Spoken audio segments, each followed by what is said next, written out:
They locked her in a holding cell, not because she was guilty, but because someone thought she was powerless. What they didn't know was that one small ring on her finger would change everything before midnight. Tonight's story is not about crime. It's not about prison walls or locked doors. It's about greed. It's about underestimating an older woman. And it's about how silence can sometimes be the most dangerous mistake anyone makes. Because what happened in that holding cell was supposed to stay hidden. But one man noticed something no one else did. And when he leaned closer and said, "Tonight, you'll understand, everything changed." Welcome to GrandMa Heartbroken Stories. Tonight, I'm sitting across from a woman whose voice is calm, but whose story will stay with you long after this episode ends. She didn't shout. She didn't fight. She didn't beg. They thought that meant she was weak. They were wrong. This story begins with paperwork that didn't make sense, a property that suddenly required verification, a routine visit that turned into locked doors and cold benches, and an older woman being told, "Just wait here for a while." But a while became hours, and waiting turned into confinement. What no one explained to her was why her phone was taken. Why her bag was removed. Why she was led into a holding cell as if she had done something wrong. She kept asking questions. They kept avoiding answers. And that's when she realized something was off. This wasn't procedure. This was pressure. Someone believed that if she felt scared enough, confused enough, isolated enough, she would sign away what she owned. Property. Documents. A lifetime of work. All taken quietly. Because who would listen to an older woman in a holding cell? But here's the part that changes everything. As she sat there, alone, cold, and ignored, a man walked past her cell. Not an officer rushing by. Not someone looking through her. A man who stopped. He didn't ask her name. He didn't ask what she had done. He looked at her hand. At a ring she had worn for decades. A ring most people wouldn't notice, but he did. And his expression changed. He leaned in and said softly, "You don't belong here." Then, almost to himself, "Tonight, you'll know why." She didn't understand what he meant. Not yet. Because she didn't know that the ring she wore, a ring tied to her late husband, to a past position, to a life of integrity, was something the wrong people never expected to see. This is a story about how power hides in plain sight, how age is mistaken for weakness. And how one quiet observation can dismantle an entire plan. Tonight, she will tell you, in her own words, how they tried to take everything from her, and how the moment they underestimated her became the moment they lost control. Stay with us. Because what happened after that door closed, what was said behind those walls, and what that warden did next, proves one thing. Some women don't need to raise their voice to be heard. They just need the truth to come to light. And it's about to. In a moment, she'll take over the story herself. And once she starts speaking, you'll understand why that holding cell was never meant to hold her. I still remember the sound of that door. Not loud, not dramatic, just a dull metal click that echoed longer than it should have at first. I truly believed it was a mistake. I had gone there that morning, thinking it would be routine. Some paperwork related to my late husband's property.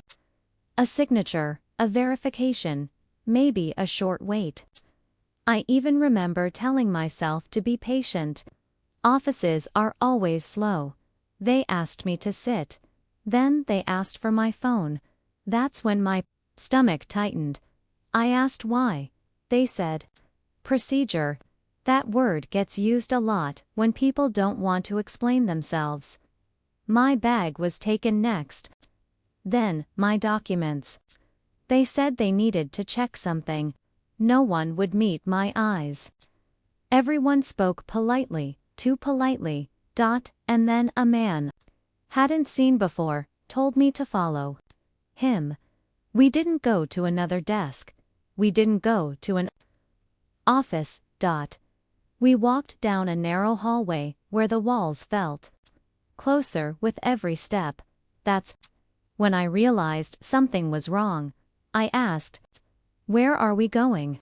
He didn't answer. He opened a door and gestured inside. A holding cell. I laughed nervously.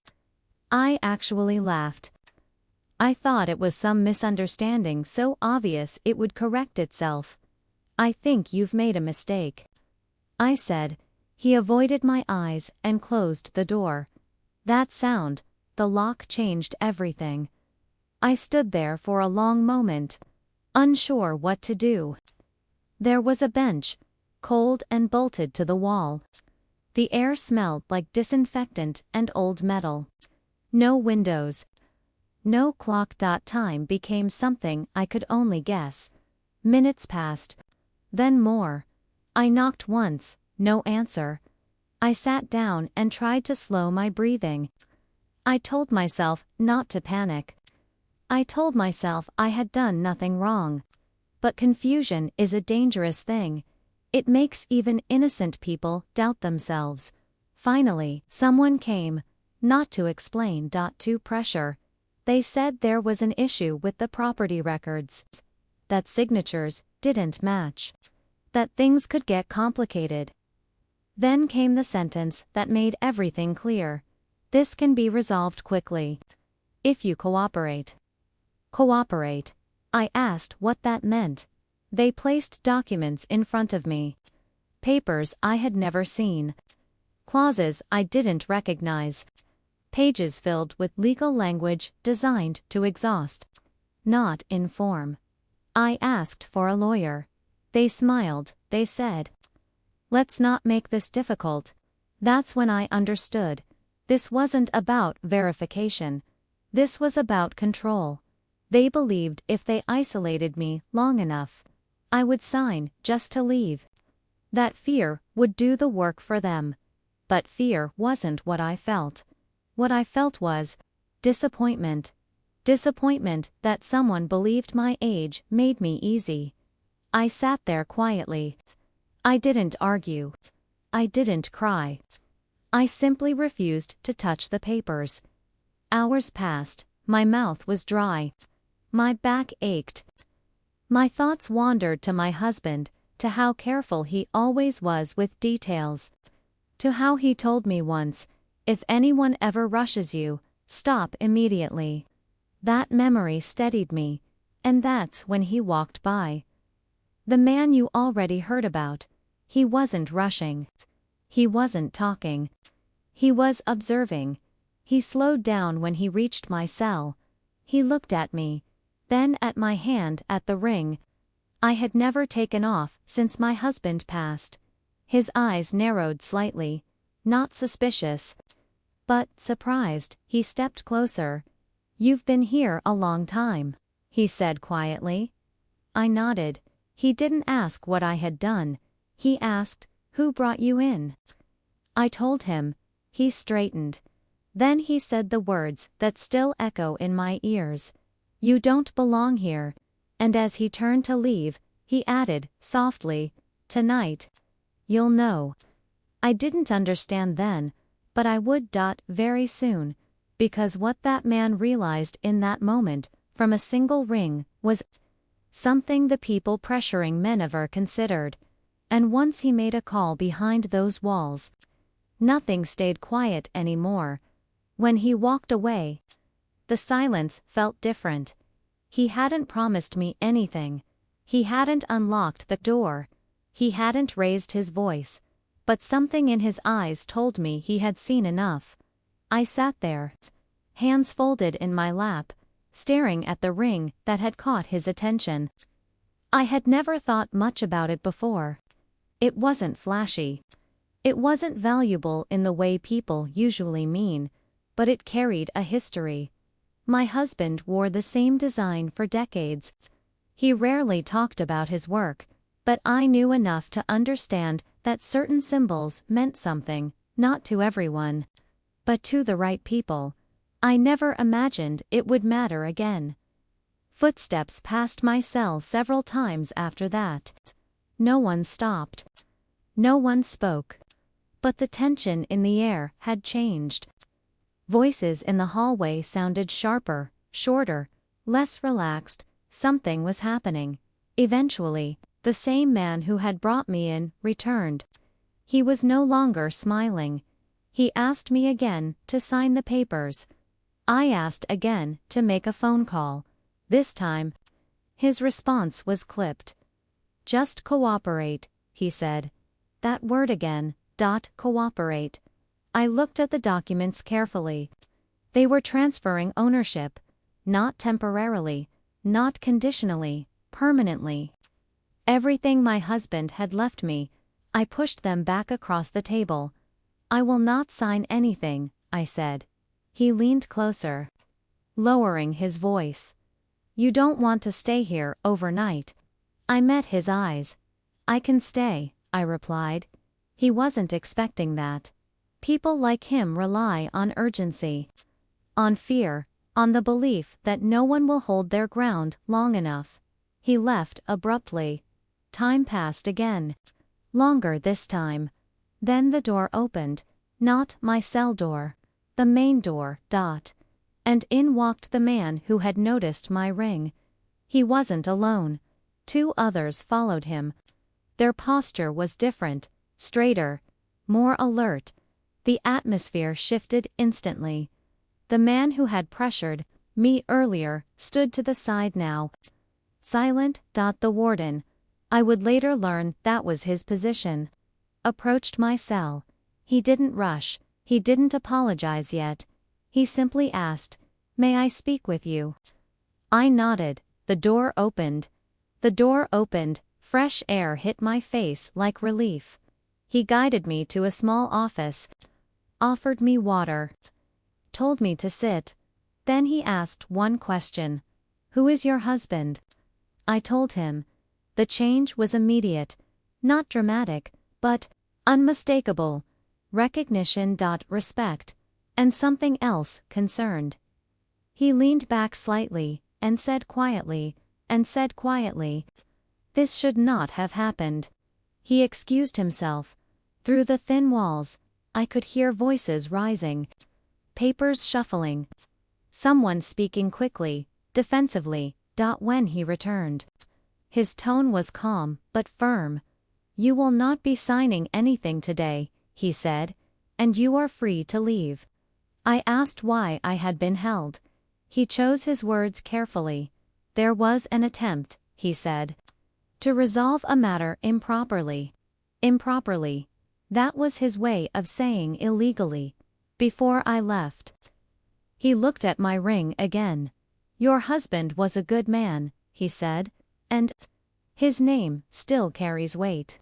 I walked out of that building slowly, not shaken, not angry. Aware, because I understood something important. They didn't stop because I was right.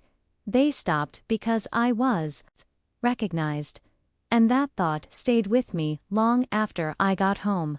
What I didn't know yet was that stopping the paperwork was only the beginning, because once the warden reviewed what had already been done, he realized I wasn't the first person this had happened to, and what he uncovered next turned my quiet day into something much bigger. I thought it was over when I stepped outside. The sky looked the same. Cars moved normally. People walked past me without knowing what had almost happened behind those walls. That's what shocked me most, how close something terrible can come to happening, without leaving a mark anyone else can see. I sat in my car for a long time before turning the key. My hands rested on the steering wheel, steady now, but my thoughts weren't. I kept replaying the moment the warden looked at my ring, the way his entire posture shifted, Not because of me, because of what the ring represented.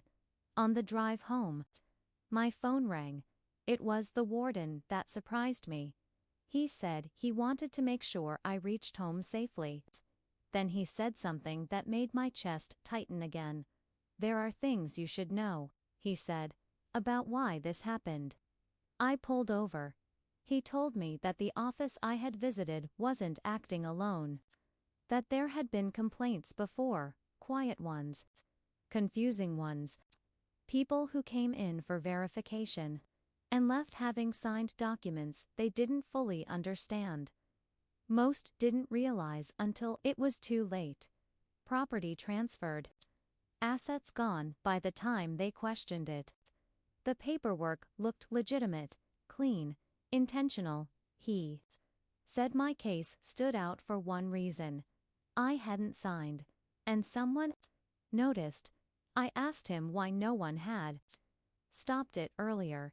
He was quiet for a moment, because most people don't look twice at someone who seems powerless. He said, that word again. Powerless. I hung up and drove the rest of the way home in silence. That night, I didn't sleep, not from fear, but from awareness. I kept thinking about the others he mentioned. The ones who didn't have a ring that raised questions. The ones who trusted the process. The next morning, there was a knock at my door. 2 people stood outside. Not officers, investigators. They were polite, direct. They asked if I would be willing to make a statement. That's when I realized something important. This was no longer just about protecting myself. This was about exposure. I invited them in. I told them everything. From the moment I was asked to hand over my phone, to the pressure behind closed doors. I described faces, words, the order of events. They listened carefully. One of them asked why I hadn't signed. I smiled faintly. Because someone once told me, I said, never sign anything when you feel rushed. That advice had saved everything after they left. I sat alone again, but this time, the quiet felt purposeful. Later that day, my phone buzzed, an unfamiliar number. When I answered, I recognized the voice immediately. It was the man who had pressured me. His tone was different now, controlled, careful. He said there had been a misunderstanding, that procedures were being reviewed, that he hoped we could put it behind us. I listened, then I said something I never would have said before. No, I replied. You don't get to put this behind you. The line went quiet. I ended the call in that moment. I understood the real danger of what had almost happened, not the holding cell, not the documents, but the assumption that no one would challenge it, that silence would protect them. It wouldn't not. This time, I believed the investigation would stop there, but within days, something surfaced that made the warden call me back personally. Because what they uncovered in those files proved, this wasn't an isolated attempt. It was a system. When the warden called again, his voice wasn't calm anymore. It wasn't panicked either. It was focused. Mrs. he said, using my last name carefully. There's more. I sat down before he even finished the sentence. He told me they had reviewed footage, not just from the day I was held, but from weeks before. Different faces. Different times. Same hallway. Same holding cell. People going in. People leaving quietly. And paperwork being finalized shortly after. They knew exactly how long to keep someone. He said, long enough to scare them. Not long enough to trigger alarms. My hands clenched in my lap. I asked how many. He paused. More than we're comfortable with. That answer said everything. The investigation moved quickly after that. Offices were sealed. Files were removed. Phones were taken. People who had once walked confidently past that holding cell were suddenly very careful with their words. I possessed to come in again, this time willingly. Openly. No locked doors, no confiscated phone, no usher. The same building felt entirely different when you weren't powerless inside it. I sat with investigators for hours. I answered questions. I reviewed documents I had never seen before, copies of papers that looked similar to the ones I was nearly forced to sign. Only now, I could see the pattern. Small clauses buried deep. Language designed to confuse. Signatures obtained under stress. One investigator asked me something that caught me off guard. "Why do you think they chose you?" I thought about that carefully. "Because I came alone," I said, "and because I didn't argue." He nodded. Predators look for quiet compliance. The warden checked in on me personally that afternoon. He apologized properly this time. Not for the inconvenience, but for the failure. "We should have caught this sooner," he said. I appreciated the honesty. A few days later, a story broke locally, not detailed, not dramatic, just enough to raise questions. An internal review, irregularities, pending actions. Names weren't mentioned, but people started calling me old. Acquaintances, neighbors, friends of friends. Everyone suddenly wanted to know what had happened. I didn't tell them everything, not because I was protecting anyone, but because I understood something new. Truth doesn't always need an audience. It needs action. The man who had pressured me never contacted me again, but others did. People I didn't know, asking questions, sharing stories. Some of them sounded scared, others embarrassed. All of them had one thing in common. They had signed, and they didn't know what to do. Next, I listened, because I knew what it felt like to sit alone, doubting yourself. I shared what I could: contacts, advice, encouragement. I wasn't a lawyer. I was just someone who hadn't been silenced, and that turned out to matter more than I realized. One evening, as I sat at home, my eyes caught the ring on my hand again. For the first time, I saw it differently. Not as a symbol of the past, but as a reminder of responsibility. Because survival isn't just about escaping, sometimes it's about refusing to let others fall into the same trap. I thought helping quietly would be enough, but then the warden told me something that made me realize my name was now part of the case. And once that happens, there's no going back to being invisible. When the warden said my name was officially attached to the case, I didn't feel proud. I felt exposed. Up until then, I had been able to move quietly, answering questions, making calls, helping where I could, without drawing attention to myself. But once my name appeared in the paperwork, everything shifted. I was no longer just a witness. I was a reference point. That meant calls increased, messages, requests for clarification. And with them came something I hadn't expected: pressure, not threats. Something more subtle. A voicemail left too late at night. A stranger asking questions that didn't make sense. A letter that said nothing directly but implied I should take care. I reported everything. The investigators took it seriously. They assured me I wasn't in danger, but they also told me to be cautious. That word. Again. Cautious. I laughed softly. When I hung up, I had already been cautious. How this all started. Days passed. Then weeks. More information surfaced. The operation had been running longer than anyone wanted to admit. And it wasn't limited to one office or one department. It was coordinated, careful, designed to look like routine administration. The warden visited me at home one afternoon. Not in uniform. No badge visible. Just a man who looked tired. He told me some of the people involved were being suspended pending review. Others were being questioned. Not all of them are guilty, he said carefully. But enough knew. That sentence stayed with me. Enough knew. Knowing and doing nothing can be just as harmful. He asked me if I regretted not signing the papers. That day. I didn't hesitate. No. I said. I regretted how close I came to believing I had no choice.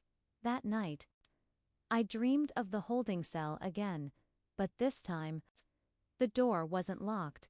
I woke up calm. Something had changed inside me. I realized that fear loses its grip when you stop negotiating with it. A few days later, I was asked to give a recorded statement. Not for the press. For the record, they wanted clarity, chronology, tone. They asked me to describe how I felt in that room. I chose my words carefully. Small, I said. Not because I was weak, but because the system wanted me to feel that way. They wrote that down. One of the investigators looked up and said, "That matters." I didn't know why at the time, but later, I understood. Cases like this often fall apart because people describe events, not impact. Impact is harder to ignore. More stories continued to surface. Some people lost land. Some lost savings. Some lost faith in systems they had trusted their entire lives. And all of it had started the same way. A request, a delay, a locked door. I began to see the pattern clearly. And once you see it, you can't unsee it. The warden called again one evening. His voice was steadier. "They're moving forward," he said. Formally, I asked what that meant. "It means accountability," he replied. I hung up and sat quietly. I wasn't celebrating. I was reflecting. Because I understood something now. Justice doesn't arrive loudly. It creeps in slowly. Built on small decisions, like refusing to sign. I thought the hardest part was behind me. But then I received a message that made my stomach drop. Because it wasn't from an investigator. It was from someone who had been inside that system and wanted to talk. The message was short. No name, no greeting. Just one sentence. "I know what they did. And I want out." I stared at my phone for a long time before responding. Every part of me wanted to ignore it. I had already been told to be cautious, to let the investigators handle things, to stay protected by distance. But another part of me recognized the tone. Fear, mixed with regret. That doesn't come from nowhere. I replied simply, "Who is this?" The answer came quickly. Someone who worked in the building. Not high-ranking. Not visible. Just close enough to see patterns. And smart enough to understand what they were part of. They asked if we could talk. I told them I would only speak with investigators. Present. There was a long pause. Then they agreed. The meeting happened in a neutral office. No windows. No signage. Just a table, 2 chairs, and a recorder. The person sat across from me. Hands shaking slightly. They didn't look like a villain. They looked tired, they explained. How it worked, how certain files were flagged. How names were selected. How people were delayed. Just long enough to panic. They said the holding cell was never meant for detention. It was meant for persuasion. That sentence made my chest tighten. They told us who trained them, who gave instructions, who signed off. Not all the names were familiar, but some were. And that made it worse. The investigators asked careful questions. I mostly listened, but at one point, the person looked directly at me and said something I will never forget. I thought everyone else knew. They said, "I thought if it was happening this long, it must be allowed." Allowed. That's how systems rot. Slowly, quietly, with plausible deniability. When the meeting ended, the investigators thanked them and escorted them out. I stayed seated for a moment longer. The warden looked at me and said, "You understand now why your case mattered?" I nodded because my refusal broke the rhythm. When systems rely on routine, interruption is dangerous. News moved faster after that. Charges were discussed. Oversight bodies became involved. The building I once walked into feeling small was suddenly under scrutiny, and I felt something unexpected. Relief. Not because it was over, but because it was exposed. A few weeks later, I received a letter, official, formal. It stated that all documents related to my property were reviewed and confirmed untouched. No attempts would be made. Again, the letter ended with an apology, not generic, specific. They acknowledged the holding cell, the pressure, the intimidation. It didn't erase the experience. But it validated it. That night, I placed the letter next to my husband's photo. I told him what had happened, not out loud, but in the quiet way you speak to someone you've loved for decades. I thought of all the times he warned me about authority without accountability. He would have nodded.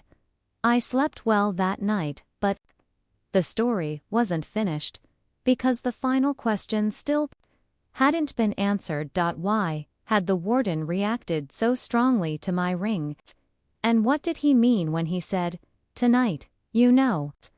I finally asked him that question, and when he explained what the ring symbolized, I understood why that night changed everything.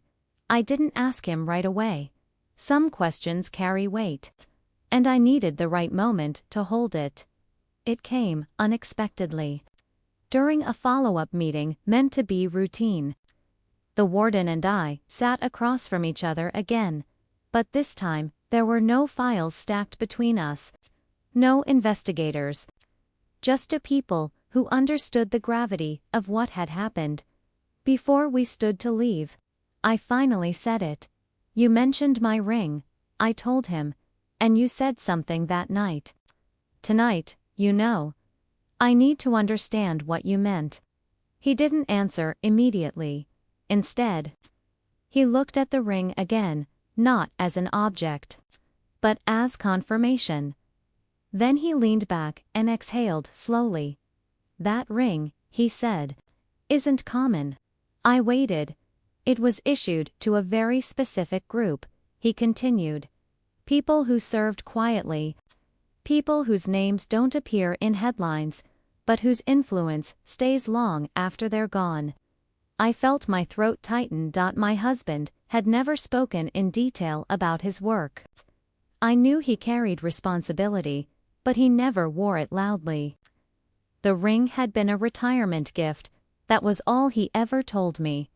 The warden nodded as if reading my thoughts.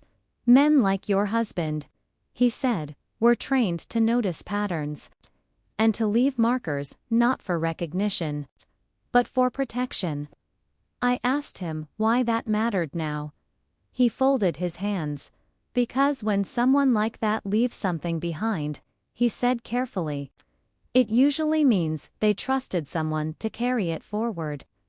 I looked down at my hand. All those years, I thought the ring was just sentimental. I had been wrong.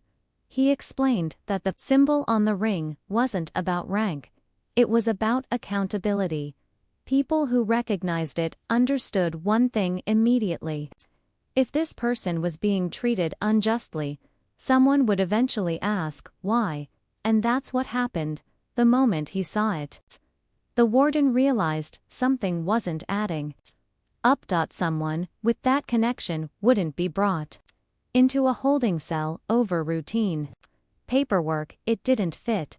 And once doubt enters the mind of someone trained to investigate, the entire structure starts to shake. That's why I said what I did, he said quietly.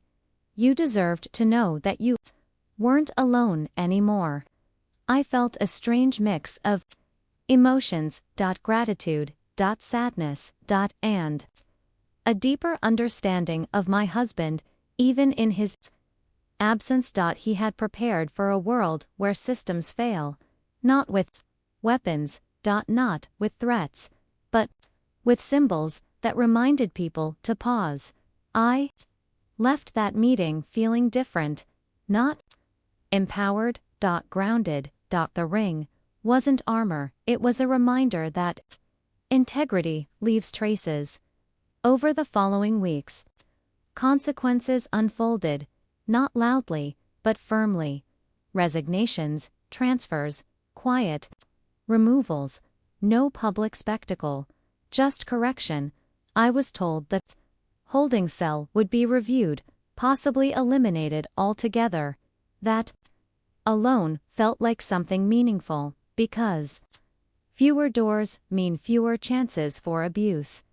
One afternoon, I returned the ring to its place on my finger and realized something else. I hadn't been protected by the ring. I had been protected by my refusal to surrender my judgment. The ring only made someone look closer, but the strength had been mine all along, and that realization stayed with me longer than any apology ever could. I thought understanding the ring would bring closure, but what followed next forced me to confront something harder, because once the case closed, people expected me to move on, and I wasn't sure I could.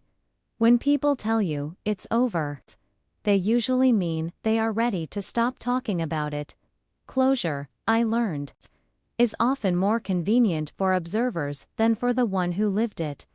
The investigation wrapped up quietly. Official letters were sent. Files were sealed. Procedures were updated. That word again. Updated, as if the fear I had felt could be erased by a policy change. Friends congratulated me. You handled it so well, they said. You must feel relieved. I smiled, but relief wasn't the right word. What I felt was awareness, the kind that doesn't fade. Noticed things differently. Now, how authority rooms are designed to make people feel small. How silence is often mistaken for consent. How many systems rely on people not asking questions. I tried to return to routine. Grocery shopping, appointments, phone calls. But sometimes, in quiet moments, I would feel that same tightening in my chest I'd felt in the holding cell. Not panic. Memory. One afternoon, I received another call from someone I didn't know.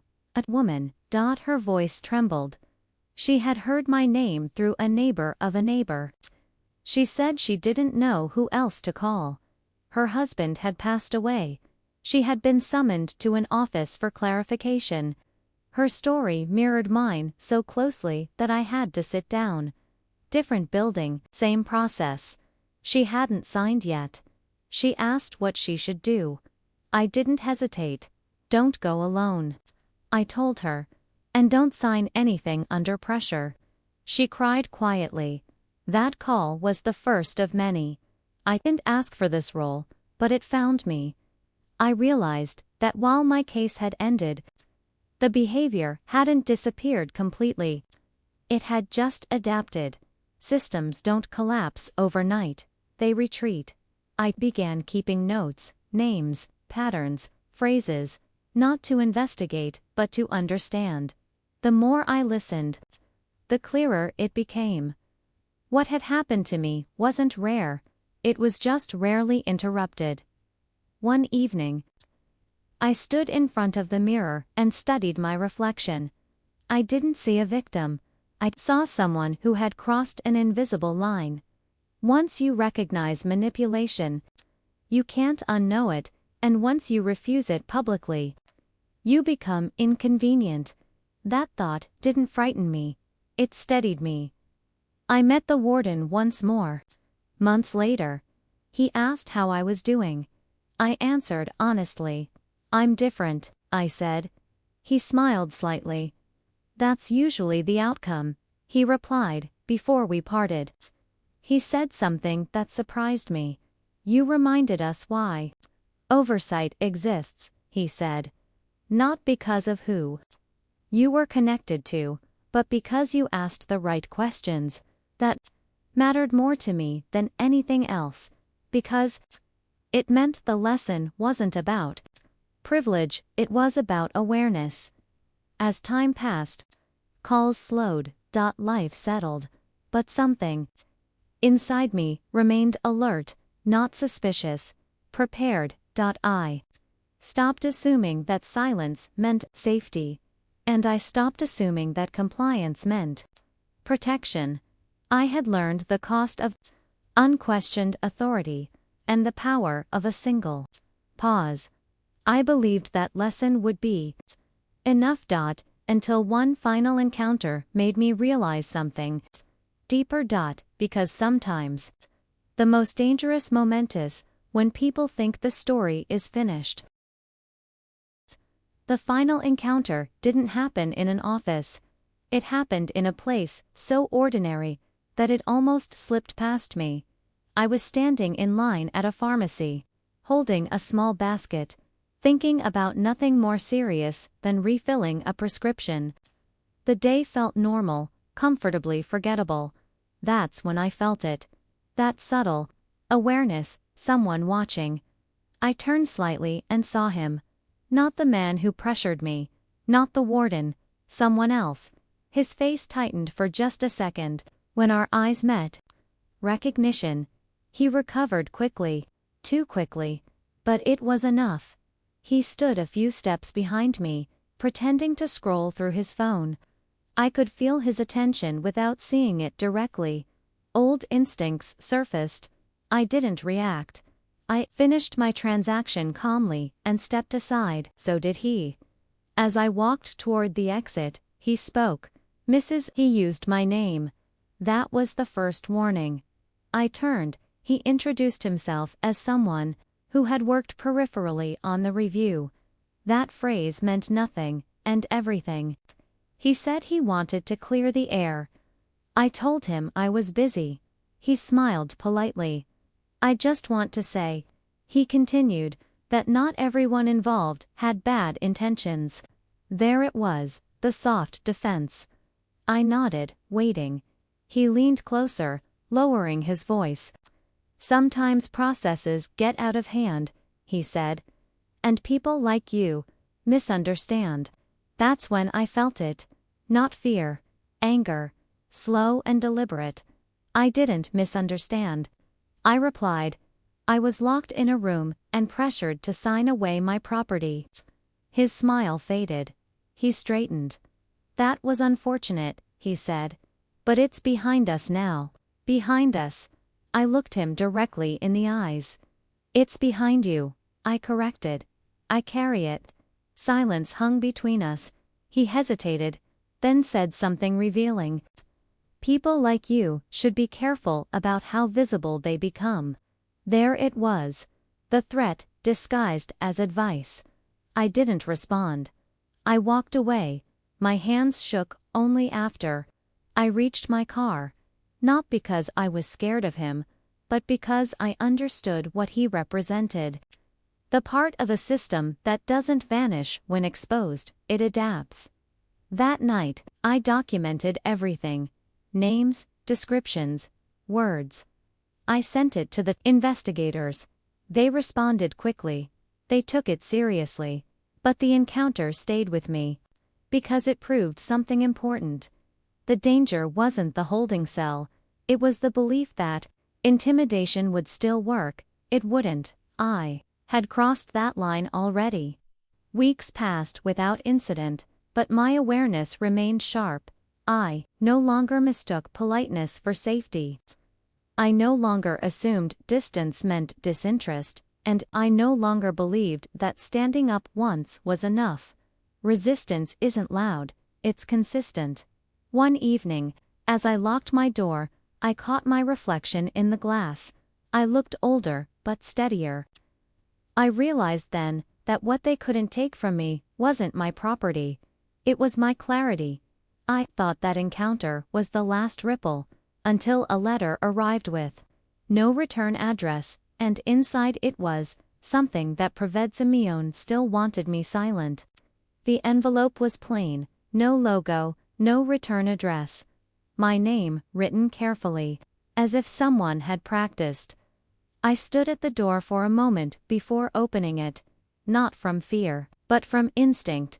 Inside was a single sheet of paper, no letterhead, no signature, just a sentence. Some things are better left settled. That was all. No demand, no explanation, just a suggestion wrapped as a warning. I sat down slowly, placing the paper on the table like it might move on its own. I didn't panic. I felt confirmed, because now I knew, without question, that what I had disrupted still mattered to someone. I called the investigators immediately. They took it seriously, but they were honest. Anonymous messages are difficult to trace. Still, they advised me to remain vigilant and document everything, so I did. But something changed after that letter. My fear didn't grow. My resolve did. I realized that intimidation only works when you believe you're alone. And I wasn't. I shared the letter with the warden during our next conversation. He wasn't surprised. That means the exposure reached deeper than we thought, he said. I asked him if I should be worried. He paused before answering. You should be aware, he said. Which you already are. That was the difference. I stopped wondering if I was overreacting. I stopped second-guessing my memory. I trusted myself. Days later, another call came in, this time from one of the women I had spoken to earlier. Her voice was steadier now. She had brought someone with her to her appointment she hadn't signed. And when she refused, the tone changed. Not hostile, dismissive. They had let her go, just like me. The pattern was breaking quietly, one refusal at a time. I hung up and sat with that for a long moment. Systems like the one I encountered don't collapse because of outrage. They weaken because people stop complying. I continued my routine. I didn't hide. I didn't advertise. I lived, but always with intention. I noticed unmarked cars more easily. Now, unfamiliar faces in familiar places. Most of them were probably nothing. But awareness doesn't require paranoia, just presence. One evening, I took out my husband's old box of mementos, photographs, letters. Small items he kept, but never explained. Among them was a notebook. I hadn't seen it before. Inside were notes, not about work, but about principles. Observations, warnings, one line stood out. Power survives on people, assuming it's unchallengeable. I closed the notebook gently. I understood now why he had never spoken much. He believed in quiet preparation, in leaving things behind that would matter when needed. The ring, the notes, the values. They weren't meant to protect him. They were meant to remind someone else, and that someone turned out to be me. I thought the letter was meant to scare me, but what happened next made me realize it had the opposite effect. Because once fear stops working, control disappears. When fear loses its grip, something unexpected takes its place. Clarity. I stopped wondering what might happen and started focusing on what already had. The letter didn't slow me down, it sharpened me. I reviewed everything I had written, every note, every call, every encounter. Patterns that once felt scattered now lined up clearly. The holding cell, the paperwork, the pressure, the quiet, follow-ups. This wasn't chaos, it was design. I shared my observations with the investigators. Not emotionally, methodically. Dates, times, language. They listened closely. One of them finally said, "You've done more than most people ever do." I didn't feel proud. I felt responsible. Because understanding brings obligation. More stories reached me, some directly, others through quiet channels. People who had once stayed silent were now comparing experiences. They saw the similarities, the pauses, the scripted reassurance, the sudden urgency. What struck me most was how many blamed themselves. I should have known better. I didn't want to cause trouble. I thought it was normal. That was the real damage. Not the lost property, the eroded trust in one's own judgment. I made it a point to remind them of one thing. You didn't fail. I told them. The system counted on your decency. That reframing mattered, because shame is a powerful silencer. Weeks passed, the investigation reached a point where outcomes became visible. Not dramatic arrests, but structural changes, oversight, committees, mandatory observers, revised procedures, barriers placed where there had been none. The warden called to inform me that the holding cell was officially decommissioned, no longer in use. I closed my eyes when he told me. That small room had held too much power for too long. I thanked him. Not for me, but for those who would never have to sit there. Life found a new rhythm. Not the old normal, a wiser one. I still noticed things others overlooked, but I no longer carried the weight alone. I had shared it, and that made it lighter. One afternoon, I met with a woman who had almost lost her home. She brought documents, confusing, intimidating. We went through them slowly. Together, she didn't sign. She smiled afterward, uncertain but relieved. Moments like that reminded me why this mattered. Not because I had survived, but because survival could be passed on. I stopped seeing myself as someone who had been targeted. I saw myself as someone who had interrupted. And interruptions matter, because they force systems to reveal themselves. I wore the ring daily now. Not as a shield, as a reminder to pause, to ask, to refuse when something feels wrong.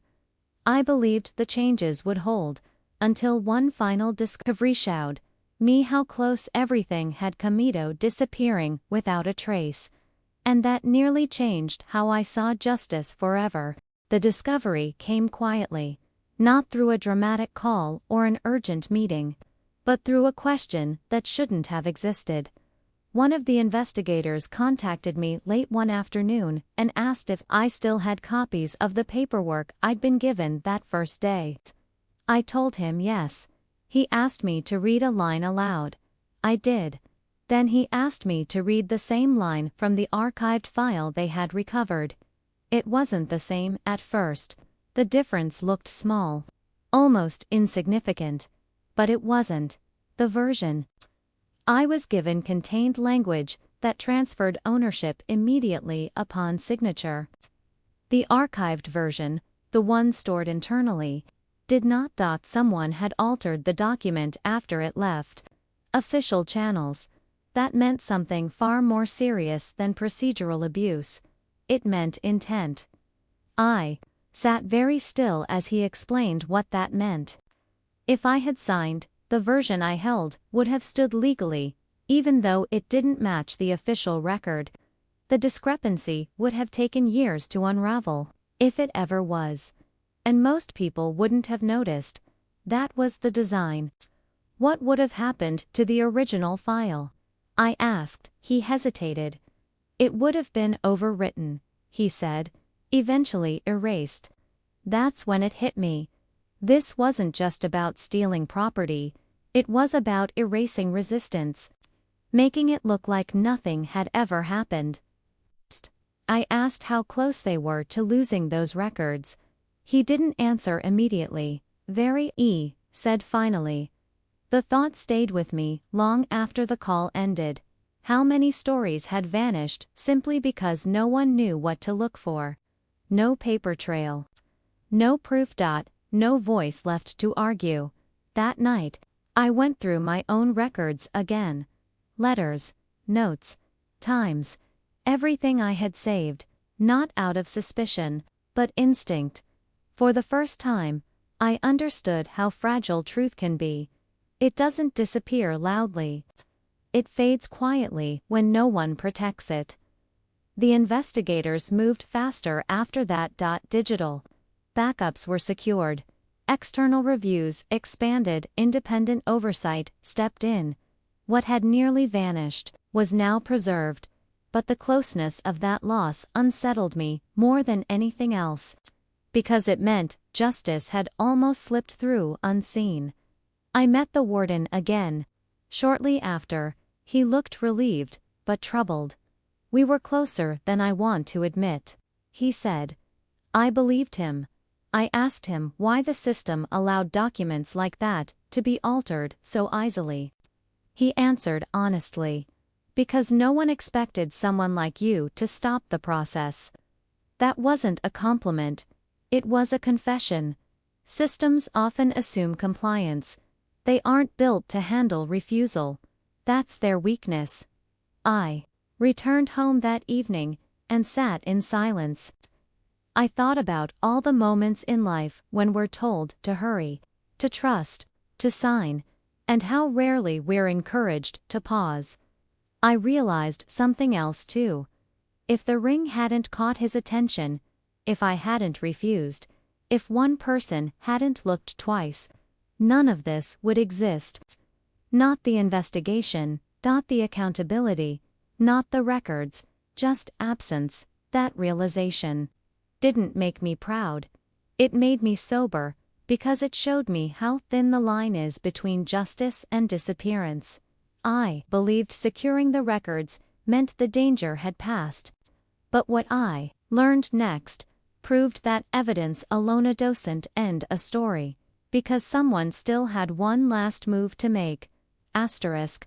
The last move didn't come from the shadows. It came wrapped in politeness. I received an invitation, not a summons, not a demand. An invitation to clarify remaining matters. Before everything was officially closed, the wording was careful, neutral, almost courteous, but I had learned by then, language like that was never accidental. I forwarded it to the investigators immediately. They advised caution, but they also said it could be useful. Controlled exposure. I agreed to go. With conditions.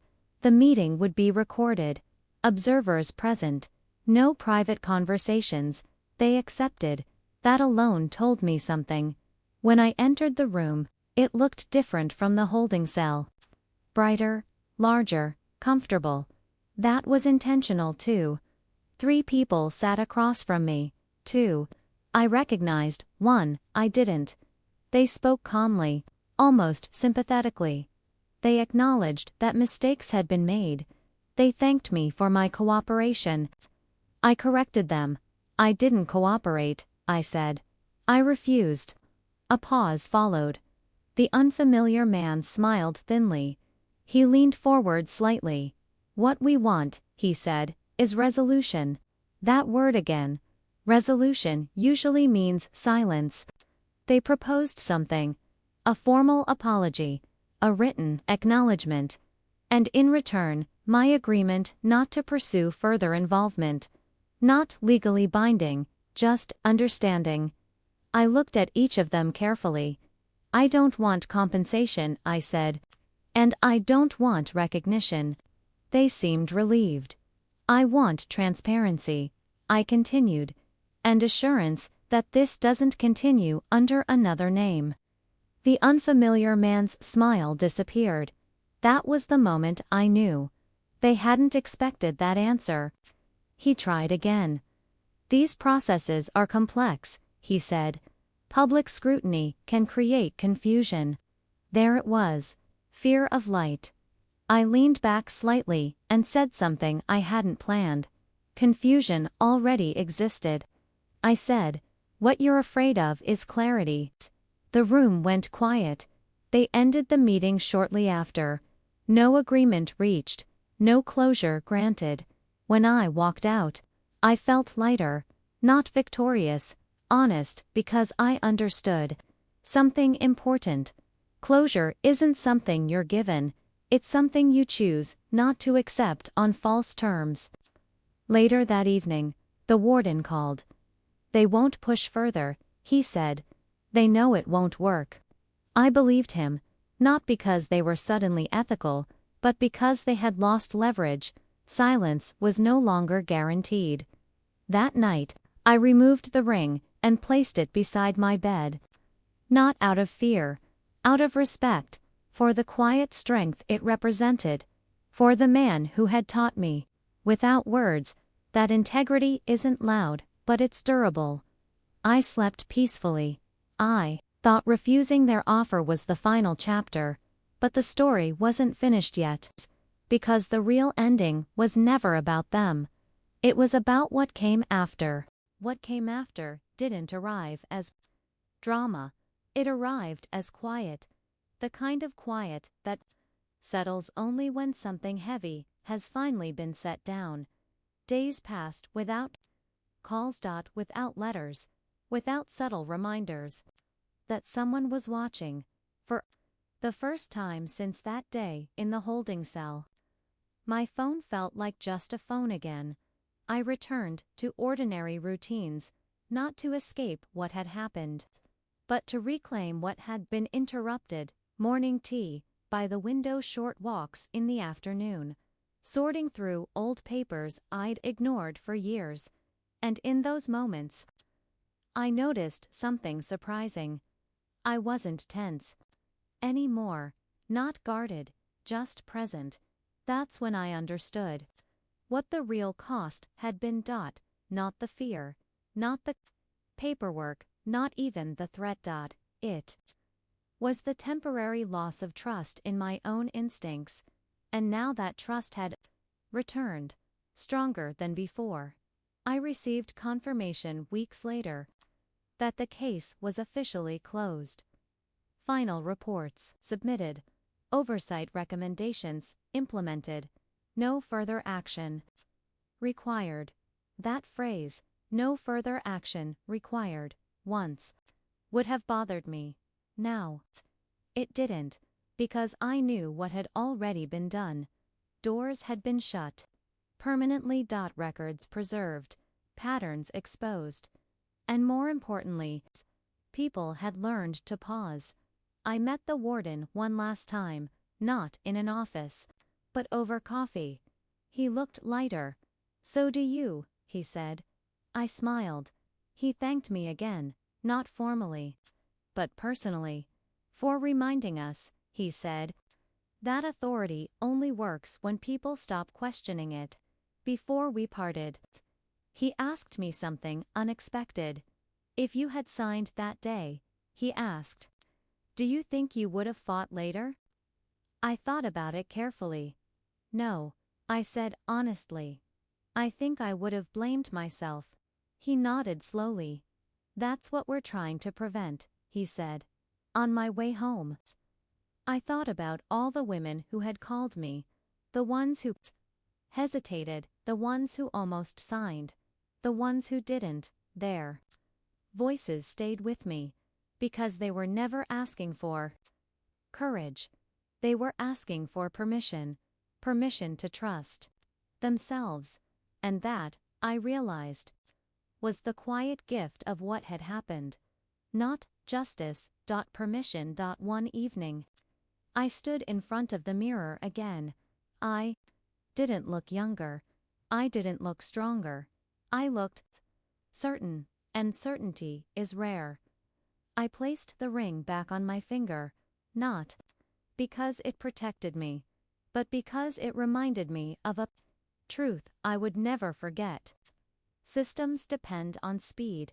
Integrity depends on pause. If something feels rushed, it's usually because someone doesn't want you thinking. And thinking calmly, firmly, is its own kind of power. I no longer see myself as someone who was nearly taken advantage of. I see myself as someone who stopped something quietly, and that is enough. I thought that certainty would stay with me forever, but the final lesson came later. Unexpectedly, because sometimes the true impact of standing your ground is revealed only when someone else needs it most. Asterisk. The final lesson didn't arrive through conflict. It arrived through someone else's courage. Several months after everything had settled, I received a letter, handwritten, careful, deliberate. It was from a woman I had never met in person. She explained that she had been referred to me quietly through a chain of people who shared one thing in common. They had almost signed something they didn't understand. Her letter wasn't dramatic. It wasn't long, but one sentence stopped me. I heard what you did, and it gave me time to think. Time. That was the real gift. She wrote about how she had been called in for a routine matter, how she felt rushed, how she felt small, how she almost gave in, just to make the discomfort end. And then she paused, not because she was brave, but because she remembered someone had paused once before. Me. She brought her daughter with her the next day. She asked questions. She refused to be hurried. And just like that, the pressure dissolved. They let her leave. No incident, no argument. No holding cell. Just silence. She ended her letter by saying thank you. Not for what I had done publicly, but for what I had done privately. For refusing quietly. I held that letter for a long time, because in that moment, I understood the full shape of what had happened. It was never about exposure. It was never about punishment. It was about interruption. One refusal creates space for another. That's how change actually happens. Not through noise, but through example. I thought about my husband again. About how he never spoke loudly about what he did. How he believed in preparation, not recognition. I finally understood him fully. He hadn't left me protection. He had left me a reminder that dignity doesn't need witnesses to be real. Life didn't become extraordinary. After that, it became honest. I still go about my days quietly. I still mind my own business. I still don't seek attention, but I no longer mistake calm for compliance, and I no longer confuse authority with correctness when something doesn't feel right. I pause. That pause has become my power. I think about how close everything came to disappearing, not just my property, but my voice. And I think about how easily it could have happened if I had believed speed was safety. It isn't. Safety lives in clarity, and clarity lives in stillness. If there's one thing I hope someone listening takes with them, it's this: you don't have to fight. You don't have to shout. You don't even have to explain yourself. Sometimes, the strongest thing you can do is simply say, I need more time, and mean it, because systems that rely on apart when faced with patience. I wear the ring still, not because it protects me, but because it reminds method quiet. Strength leaves long shadows, and those shadows, they protect others. If you ever find yourself in a room where you're being rushed, where silence feels expected, where saying no feels uncomfortable, remember this: you are allowed to pause, and sometimes that pause changes everything.